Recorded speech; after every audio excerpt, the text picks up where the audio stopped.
Hello អ្នកនរគ្នាថ្ងៃនេះគឺខ្ញុំមានបច្ចេកមួយចង់យកមកសោអ្នកនរគ្នាមើល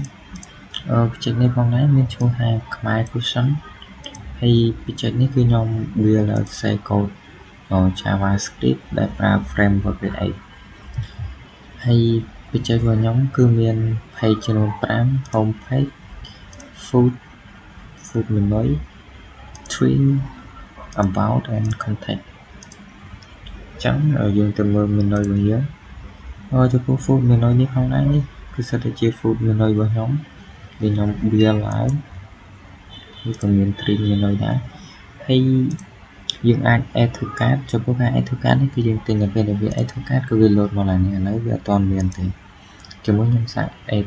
ទឹកដោមកចុះគឺវា load មកខ្ញុំ add អានេះមួយ add នំចុកមួយទៀតគឺវាលើកមកយើងអាចយកថែមយើងនំចុកថែមមួយទៀតយើងអាចមកមើលកន្លែង go to check out នេះក៏បានដែរឧទាហរណ៍នំចុកខ្ញុំយក3ថែមមួយទៀត4ចានអស់$10ខ្ញុំយកដោមួយទៀតគឺអស់$3សរុបទាំងអស់$18បើថាខ្ញុំចង់បន្ថយវិញក៏អាចថយបានហើយខ្ញុំអាច remove បានអូខេនេះ contact របស់ខ្ញុំគឺមានប៉ុណ្ណឹង about គឺខ្ញុំនិយាយពីមុខម្ហូបរបស់ខ្មែរយើងដែលបង្កើតឡើងនេះគឺជា page about ហើយអាច log in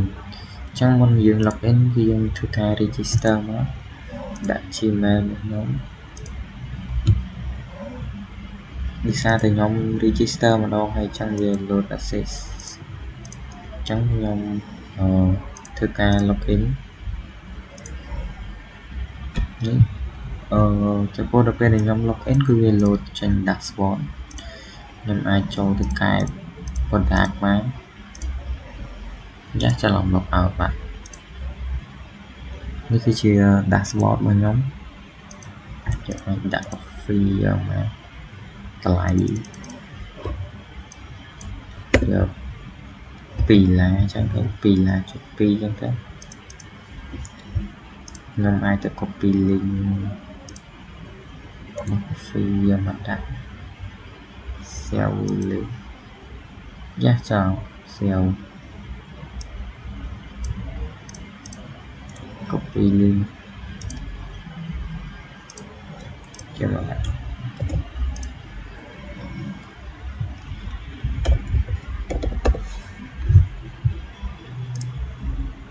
គឺយើង add វាបានហើយផ្លេចនៅពេលដែលយើង log in log out គឺ Gmail របស់យើងវា load មកនៅក្នុង dashboard ដោយសារតែខ្ញុំ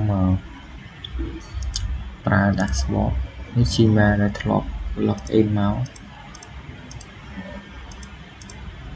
ប៉ុន្តែ data គឺខ្ញុំអត់បញ្ចូលនៅក្នុង dashboard data ខ្ញុំបញ្ចូលនៅ code តែម្ដងជា data string របស់ខ្ញុំហើយនេះជា data របស់ food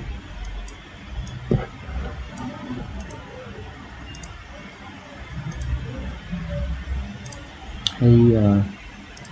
ចំពោះ project នេះគឺមានតែប៉ុណ្ណឹងទេចាំខ្ញុំដាក់ link project របស់ខ្ញុំអាចឲ្យអ្នកនរគ្នាចូលទៅមើលបានទៅ test បានចឹងមានតែប៉ុណ្ណឹងទេ